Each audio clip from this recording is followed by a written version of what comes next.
پابندیاں عائد کر دیں، اور پھر پیوٹن اور ان کے خاندان اور اہل خاندان جن کے کاروبار ہیں مغربی ملکوں میں، بڑے ملکوں میں، ان پہ پابندیاں عائد کی جا رہی ہیں۔ اور اس کے علاوہ ابھی تک کیونکہ یوکرین کے صدر جو ہیں وہ کہہ رہے ہیں کہ ہمیں فوجی امداد چاہیے، ہمیں ہتھیار چاہیے، فوجی ہتھیار چاہیے، اور تاکہ ہم مقابلہ کر سکیں، ہمیں اینٹی ٹینک جو ٹینک شکن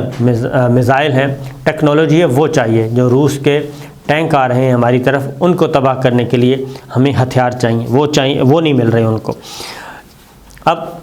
انہوں نے امریکن پریزیڈنٹ نے جی یہ سب کچھ کرنے کے بعد اظہار یکجہتی کر دیا، لیکن انہوں نے کہا ہے کہ ہم امریکی فوج یوکرین میں نہیں بھیجیں گے۔ یہ ہے لب لباب،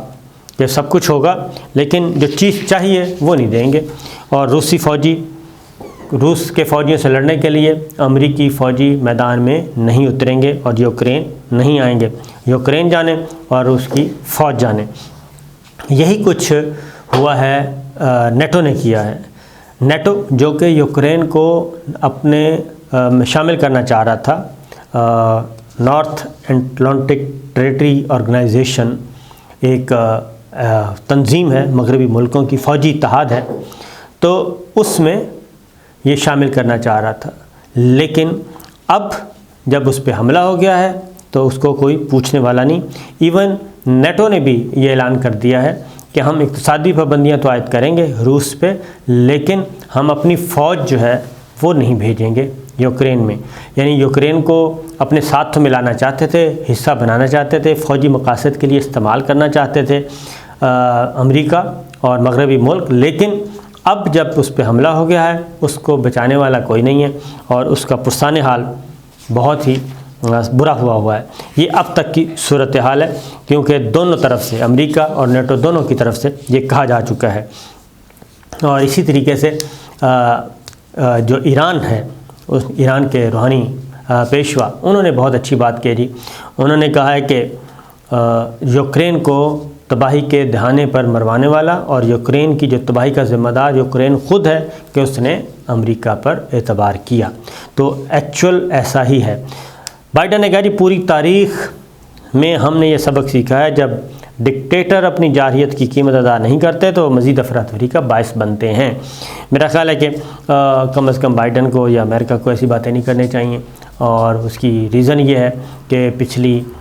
2 دہائیاں جو ہیں، بلکہ 2 سے بھی زیادہ 3 دہائیاں اس بات کی گواہ ہیں کہ امریکہ کا جو کردار ہے وہ اس معاملے میں بہت برا ہے۔ وہ خواہ مصر ہو، لیبیا ہو، عراق ہو، شام ہو، لبنان ہو،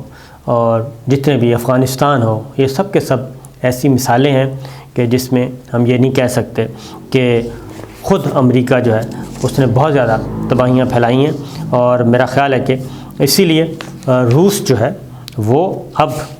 روس اور چائنا دونوں مل کے کھیل رہے ہیں، اور مقصد یہ کیا تھا یوکرین میں کو نیٹو میں شامل کرنے کا مقصد صرف یہ تھا کہ روس کی سرحدوں پہ مغربی ملکوں کی افواج کو لا کے بٹھا دیا جائے اور روس کو مسلسل خطرہ رہے اور اس کو دبا کے رکھا جائے، صرف یہ تھا۔ اس لیے اس دفعہ روس نے ماضی کے برعکس امریکی اور نیٹو کے وعدوں پہ اعتبار نہیں کیا، بلکہ یوکرین پہ حملہ کر دیا۔ یہ ایک گریٹ گیم ہے، اور اس میں روس کو گھیرنا چاہ رہے تھے، اور بالکل اسی طریقے سے جیسے افغانستان میں جب روس نے حملہ کیا تھا تو اس وقت پاکستان جو ہے، کیونکہ افغانستان کے بعد اگلی منزل اس کی پاکستان تھی۔ تو بہرحال دوسری جانب ایک اور چیز ہے جی، جو بحث ہو رہی ہے مختلف فورمز پہ یوکرین کے معاملے میں، انڈیا اور پاکستان جو ہیں وہ ایک ہو گئے ہیں اور ان کا موقف بالکل ایک ہے۔ دوسری جانب بھی اقوام متحدہ کی جنرل اسمبلی میں یوکرین سے روسی افواج کے فوری انخلاء کا مطالبہ کرنے والی جو قرارداد پر بحث جاری تھی کہ پاکستان نے اس میں حصہ نہیں لیا اور پاکستان اس سے غیر حاضر رہا۔ بالکل دوسری جانب انڈیا جو ہے وہ بھی کسی قسم کی رائے شماری میں حصہ نہیں لے رہا، کسی بحث میں حصہ نہیں لے رہا، اور وہ بھی غیر جانبدار ہو چکا ہے۔ اور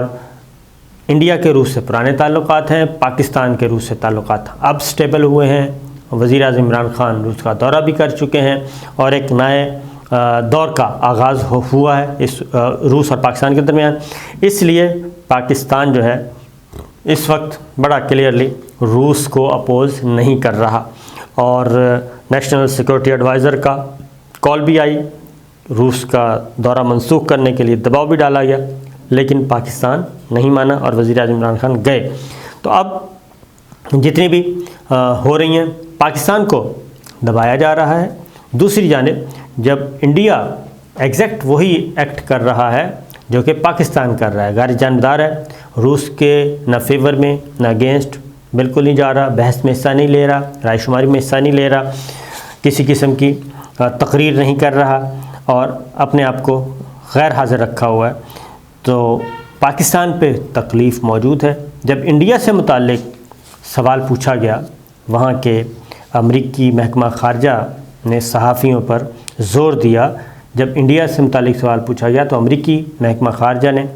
صحافیوں کو کیا کہا کہ جی آپ انڈیویجول کی بات نہ کریں اور مخصوص ممالک پر توجہ نہ دیں۔ پاکستان کو کھلے عام پریشر میں لایا جا رہا ہے، انڈیا کے ساتھ رویہ مختلف ہے، جبکہ دونوں ملک ایک ہی طرح کا کام کر رہے ہیں، انڈیا بھی اور پاکستان بھی۔ سلامتی کونسل میں کشیدگی پر بحث کے لیے 193 رکنی جنرل اسمبلی کا خصوصی ہنگامی اجلاس اس وقت جو آخری ہوا، اس میں بھی بھارت نے حصہ نہیں لیا، اور امریکی وزیر خارجہ انٹونی بلنکن نے بھارتی ہمسب کو ٹیلی فون کر کے زور بھی دیا تھا کہ اقوام متحدہ اور دیگر بین الاقوامی پلیٹ فارمز پر امریکی کوششوں کی حمایت کریں، لیکن انڈیا ایسا نہیں کر رہا۔ ہمیں نیشنل سیکورٹی ایڈوائزر فون کر رہے ہیں، ان کو امریکی وزیر خارجہ فون کر رہے ہیں کہ اس معاملے میں سپورٹ کیا جائے، لیکن پاکستان اور انڈیا دونوں ہی اس وقت اس معاملے میں ایک ہیں اور دونوں کی ایک رائے ہے، اور دونوں امریکی موقف کو سپورٹ نہیں کر رہے اور روس کے خلاف نہیں جا رہے۔ اسی طریقے سے جنرل اسمبلی میں مسلسل دوسرے روز بحث ہوئی، مباحثہ ہوا، لیکن پاکستان نے اس میں بھی حصہ نہیں لیا، اور اس طریقے سے جی ہم یہ کہہ سکتے ہیں کہ پاکستان اس وقت بالکل ایک ڈیفرنٹ خارجہ پالیسی لے کے چل رہا ہے، اور یہ پہلا موقع ہے کہ ہم ذرا تھوڑے سے اگریسو ہوئے ہیں اور فرنٹ فٹ پہ کھیل رہے ہیں، ایک واضح موقف لیا ہوا ہے۔ صرف پاکستان اور انڈیا ہی نہیں بلکہ متحدہ عرب امارات نے بھی اس میں حصہ نہیں لیا، روس کے اگینسٹ کسی بھی رائے شماری میں حصہ نہیں لیا۔ تو پاکستان، انڈیا، UAE اور کچھ اور ملک بھی ہیں جو کہ واضح طور پہ جس کو عام طور پہ سمجھا جاتا ہے کہ یہ امریکہ کے بہت زیر اثر ہیں، لیکن ایسا ہے نہیں۔ اس کے ساتھ ساتھ جو میں نے آپ کو بتایا کہ روسی وزیر خارجہ کو 2 بین الاقوامی اجلاس تھے، اس میں جیسے ہی روسی وزیر خارجہ اظہار خیال کے لیے آئے تو ان کا بھی بائیکاٹ کیا گیا۔ امریکہ نے 12 روسی امریکہ نے 12 روسی سفارتکاروں کو ملک بدر کرنے کا فیصلہ کیا ہے، اور الزام کیا ہے کہ یہ جاسوسی کا الزام لگایا ہے، اور اس کے جواب میں پیوٹن نے بھی امریکی سفارتکاروں کی ایک لسٹ بنانے کا حکم دیا ہے، اور پیرالل انہوں نے کہا ہے کہ جو امریکہ کرے گا اسی طریقے سے ہم اس کا جواب دیں گے۔ تو 12 روسی سفارتکار، جاسوسی کا الزام امریکہ نے نکال دیا، ملک بدر کرنے کا حکم، اور اس کے جواب میں پیوٹن بھی یہی کر رہے ہیں۔ تو یہ اب تک کی چل رہی ہے سلسلہ جی، اجازت دیجیے، اللہ حافظ۔